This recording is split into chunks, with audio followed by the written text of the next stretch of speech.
நண்பர்களே, நம்முடைய கூட்டணியுடைய பொறுப்பாளர்களே,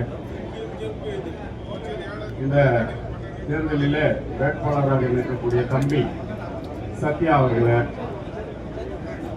நண்பர்களே, நாம் இன்றைக்கு சேருவதைப் போல தேனீக்களை போல நாம் வேலை செய்ய வேண்டும். இந்த தேர்தல் நம்முடைய உரிமைக்காக நாம் போராடக்கூடிய தேர்தல். இந்த தேர்தலிலே நாம் வெற்றி பெறவில்லை என்று சொன்னால் பல்வேறு சமுதாயங்களை கெடுக்கக்கூடிய தோழர்கள் எல்லாம் இங்கு நம்மை வேட்டையாடி நம்மை காலி செய்து இந்தியாவையே ஒழித்து விடுவார்கள். அதற்கு உதாரணமாக இன்றைக்கு நீங்கள் பல்வேறு தொழிலை பார்க்கலாம். எந்த ஒரு நல்ல விதமான காரியங்களையும் செய்யக்கூடிய மனசு இல்லாதவர்கள் எதிர்கட்சி அணியினர். சும்மா வேஷம் காட்டலாம், பேசலாம். ஆனால் இன்றைக்கு இருக்கக்கூடிய இந்த நிலைமையிலே மதிப்புக்குரிய தளபதி ஸ்டாலின் அவர்களுடைய ஆட்சி மீண்டும் மலர வேண்டும். அது மலர்ந்தால்தான் பல்வேறு மக்களுக்கான சேவைகளை செய்ய முடியும்.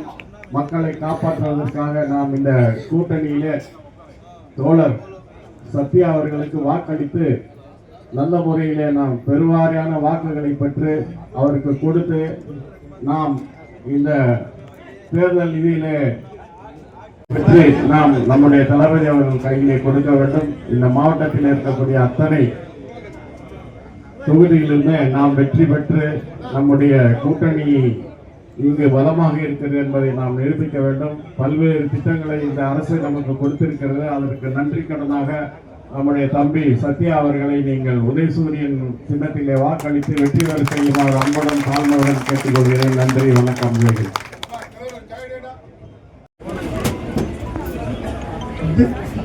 திராவிட முன்னேற்ற கழகத்தின் ஓசூர் தொகுதியின் வெற்றி வேட்பாளர் முற்போக்கு கூட்டணியின் சார்பாக மாண்புமிகு முதலமைச்சர் அவர்கள், கழகத்துடைய தலைவர் அவர்கள் என்னை வேட்பாளராக இரண்டாவது முறையாக இந்த சட்டமன்ற தொகுதியிலே களம் காண வைத்ததற்கு என்னுடைய மனமார்ந்த நன்றியினையும் வாழ்த்துக்களையும் இந்த நேரத்தில் நான் மாண்புமிகு முதலமைச்சர் அவர்களுக்கும், நம்முடைய பொறுப்பு அமைச்சர் அவர்களுக்கும், நம்முடைய மாவட்ட கழகத்துடைய செயலாளர் அவர்களுக்கும் என்னுடைய நன்றியை இந்த நேரத்தில் நான் தெரிவித்துக் கொள்ள கடமைப்பட்டிருக்கிறேன். இன்றைக்கு மதசார்பற்ற முற்போக்கு கூட்டணியுடைய அலுவலகத்தை நம்முடைய தேர்தல் பார்வையாளரும் மாவட்ட கழகத்தினுடைய செயலாளரும் மற்றும் மதசார்பற்ற முற்போக்கு கூட்டணியுடைய கட்சியினுடைய அனைத்து தலைவர்களும் இணைந்து இன்றைக்கு இந்த அலுவலகத்தை திறந்து வைத்திருக்கிறார். இனியும் 20 நாட்களே நம்முடைய தேர்தல் பணி இருக்கின்ற இந்த சூழ்நிலையில் நாம் ஏற்கனவே பல தேர்தல்களை கண்டிருக்கின்றோம். 2016 தேர்தல் ஆனாலும் சரி, 19 நடந்த இடைத்தேர்தல் ஆனாலும் சரி, 21 நடந்த பொது தேர்தல் ஆனாலும் சரி, பாராளுமன்ற தேர்தல் ஆனாலும் சரி, உள்ளாட்சி தேர்தல் ஆனாலும் சரி, அனைத்து தேர்தலிலும் ஒன்றாக இணைந்து வென்று காட்டியவர்கள் தான் மதசார்பற்ற முற்போக்கு கூட்டணி என்பதை இந்த நேரத்தில் நான் நினைவு கூற விரும்புகின்றேன். காரணம், இந்த கூட்டணி என்பது கொள்கை கூட்டணி. ஒரே கொள்கை உடையவர்கள், ஒரே சிந்தனை உடையவர்கள், இந்த நாட்டை எப்படியாவது காப்பாற்ற வேண்டும் என்று நினைக்கின்ற கூட்டம்.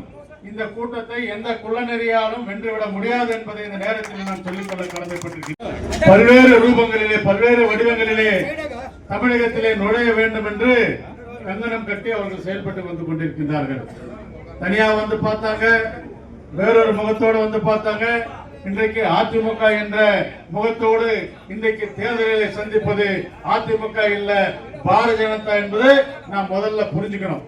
அந்த பாரதிய ஜனதா வந்தால் இந்த நாட்டிலே எந்த அளவிற்கு ஒரு மோசமான, ஒரு அசாதாரணமான சூழ்நிலை இந்த மண்ணிலே உருவாகும் என்பதை நாம் தயவு செய்து தெரிந்து கொள்ள வேண்டும். என்று சொன்னால் இங்கே இருக்கின்ற நம் அனைவரும் சகோதரர்களாக, ஒன்றாக, சமத்துவமாக இன்றைக்கு வாழ்ந்து கொண்டிருக்கின்றோம் என்று சொன்னால் அதற்கு நம்முடைய கூட்டணி தான் காரணம். குறிப்பாக நம்முடைய மாண்புமிகு முதலமைச்சர் அவர்கள் இந்த தமிழக மண்ணிற்கு அரணாக இருக்கிறார் என்பதை இங்கே இருக்கின்றவர்கள் உங்கள் அனைவருக்கும் தெரியும். தேர்தலிலே வெற்றி பெறுவது. இந்த தேர்தலிலே எப்படி வெற்றி பெறுவது என்று சொன்னால், நம்முடைய தலைவர் மாண்புமிகு முதலமைச்சர் அவர்களுடைய கடந்த 5 ஆண்டுகளாக தந்த நல்ல திட்டங்களை நாம் மக்களுக்கு எடுத்துச் செல்ல வேண்டும். அதே போல நம்முடைய மாண்புமிகு முதலமைச்சர் அவர்களுடைய தேர்தல் அறிக்கை நாம் மக்களுக்கு எடுத்துச் செல்ல வேண்டும். அதே போல இந்த சட்டமன்ற தொகுதியிலே சட்டமன்ற உறுப்பினராக இருந்த அண்ணன் வை பிரகாஷ் அவர்கள் இந்த சட்டமன்ற தொகுதியிலே செய்த பணிகளை நாம் மக்களுக்கு எடுத்துச் செல்ல வேண்டும். அதே போல இந்த மாநகராட்சியிலே இந்த மக்களுக்காக செய்து வைத்த பணிகளை நாம் மக்களுக்கு எடுத்துச் செல்ல வேண்டும். அதையெல்லாம் தாண்டி இந்த மக்களுக்கு எந்த ஒரு அச்சுறுத்தலும் இல்லாமல் நம்முடைய மாண்புமிகு முதலமைச்சர் அவர்கள் அரணாக இருக்கிறார் என்பதையும் நாம் மக்களுக்கு எடுத்துச் செல்ல வேண்டும். நமக்கு சொல்வதற்கு நிறைய இருக்கின்றது, மக்களிடம் கேட்பதற்கும் நிறைய இருக்கின்றது. உதாரணத்துக்கு ஒன்றே ஒன்று சொல்லிக் கொள்ள விரும்புகிறேன். இந்த பகுதிக்கு, ஓசூர் பகுதிக்கு பட்டா இல்லாமல் கடந்த 40 ஆண்டு காலமாக போராடி வந்த மக்கள் இன்றைக்கு பட்டாக்களை பெற்றிருக்கிறார் என்று சொன்னால் இது ஒரே சாதனை போதும். திராவிட முன்னேற்ற கழகத்தினுடைய சாதனை என்பதை நான் தெரிவித்துக் கொள்ள கடமைப்பட்டிருக்கிறேன். ஏன்னா தலைவர் எந்த இடத்துல தேர்தல் வாக்குறுதியில நான் பட்டா தரேன்னு சொல்லல, ஆனால் சொன்ன வாக்குறுதிகளும் நிறைவேற்றி இருக்கிறார், சொல்லாத வாக்குறுதிகளும் நிறைவேற்றி இருக்கிறார். அப்பேற்பட்ட தலைவர் மீண்டும் ஆட்சிக்கு வந்தால் இனியும் இந்த பகுதி, இந்த மாநிலம், நம் குறிப்பாக நம்ம ஓசூர் பகுதி இனியும் பல்வேறு துறைகளிலே வளர்ச்சி அடையும் என்பதற்கு எந்த ஐயமும் வேண்டாம். கண்டிப்பாக நம்முடைய மாண்புமிகு முதலமைச்சர் அவர்கள், அவரை ஏற்கனவே சொன்னாங்க, சட்டம் சரியில்லை, அவர் முதலமைச்சரே ஆக முடியாது சொன்னாங்க. ஆனால் அவர்கள் பெருவாரியான வாக்குகள் வித்தியாசத்தை பற்றி தனித்தன்மையோடு இன்றைக்கு ஆட்சி அமைத்த 5 ஆண்டுகள் நிறைவு செய்திருக்கின்றார். 2வது முறையாக திமுக ஆட்சிக்கே வர முடியாது என்று சொன்னவர்களுக்கு சொல்லிக் கொள்கிறேன். 2வது முறையாக அல்ல, 3வது முறையாக இந்த கூட்டணி வெல்லும். நம்முடைய மாண்புமிகு முதலமைச்சர் அவர்கள் ஆட்சியிலே அமர்வார், அதில் எந்த மாற்று கருத்தும் இல்லை என்பதை நான் இங்கே சொல்லிக்கொள்ள கடமைப்பட்டிருக்கிறேன். அனைவருக்கும் வணக்கம். என் பேர் LSR சுந்தர், சிவசேனா UBT மாநில செயலாளர். இன்று மகாராஷ்டிராவின் முன்னாள் முதல்வருமான சிவசேனா கட்சி UBT தலைவருமான திரு உத்தவ் தாக்கரே அவரின் இந்தியா கூட்டணி சார்பாக இன்று DMK SA சத்யா அவர்கள் ஒசூர் 55 சட்டமன்ற தேர்தலில் அவர் வேட்பாளராக நிற்கிறாங்க.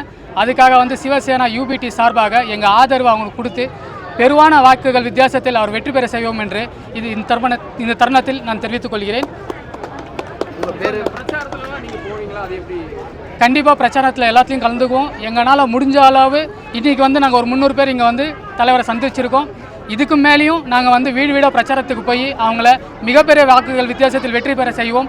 இங்கே மட்டும் இல்லை, தமிழ்நாடு முழுவதும் அண்ணன் ஸ்டாலின் அவர்களின், தளபதி ஸ்டாலின் அவர்களின் வெற்றி மறுபடியும் அவர்தான் முதலமைச்சராக வரணுன்றது சிவசேனா UBT சார்பாக இந்த தருணத்தில் நான் தெரிவித்துக் கொள்கிறேன்.